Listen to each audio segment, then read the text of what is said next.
ഭാരത് ജോഡോ ന്യായ് യാത്രയ്ക്കെതിരെ കേസെടുത്ത അസം പോലീസ് നിയമം ലംഘിച്ച് റോഡിൽ പ്രശ്നങ്ങൾ ഉണ്ടാക്കി എന്ന് കാണിച്ചാണ് നടപടി.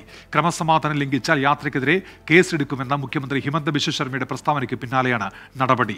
ഭയന്ന് പിന്മാറില്ലെന്നും യാത്ര തുടരുമെന്നും ACC general secretary KC Venugopal പറഞ്ഞു. ജോർഹട്ട് പോലീസാണ് ഭാരത് ജോഡോ ന്യായ് യാത്രയ്ക്കെതിരെ കേസെടുത്തത്. നിയമം ലംഘിച്ച് റോഡിൽ പ്രശ്നങ്ങൾ ഉണ്ടാക്കിയെന്ന് ചൂണ്ടിക്കാട്ടിയാണ് കേസ്. സംസ്ഥാനത്ത് യാത്രയുടെ സംഘാടകനായ അസം PCC അധ്യക്ഷൻ ഭുവൻ കുമാർ ബോറയ്ക്കെതിരെയാണ് കേസ്. റൂട്ട് മാറിയതിന്റെ പേരിലാണ് കേസെടുത്തതെന്നാണ് അറിയാൻ കഴിഞ്ഞതെന്നും എന്നാൽ മുൻ നിശ്ചയിച്ച റൂട്ടിലൂടെയാണ് യാത്ര സഞ്ചരിക്കുന്നതെന്നും KC വേണുഗോപാൽ പറഞ്ഞു. ഇന്ന് ഗുവാഹത്തിയിൽ നടത്തിയ വാർത്താ സമ്മേളനത്തിൽ ക്രമസമാധാന ലംഘനം നടത്തി നഗരത്തിലൂടെ യാത്ര നടത്തിയാൽ ഗുവാഹത്തി കടന്ന് സിലിഗുഡിയിലെത്തിയാൽ യാത്രക്കാരെ പിടികൂടാൻ ഉത്തരവിടുമെന്ന് മുഖ്യമന്ത്രി ഹിമന്ത ബിശ്വ ശർമ്മ പറഞ്ഞു.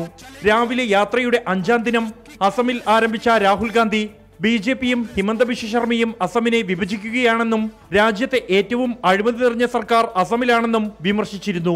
അസമിൽ 17 ജില്ലകളിലായി 833 കിലോമീറ്റർ ഭാരത് ജോഡോ ന്യായ് യാത്ര സഞ്ചരിക്കും.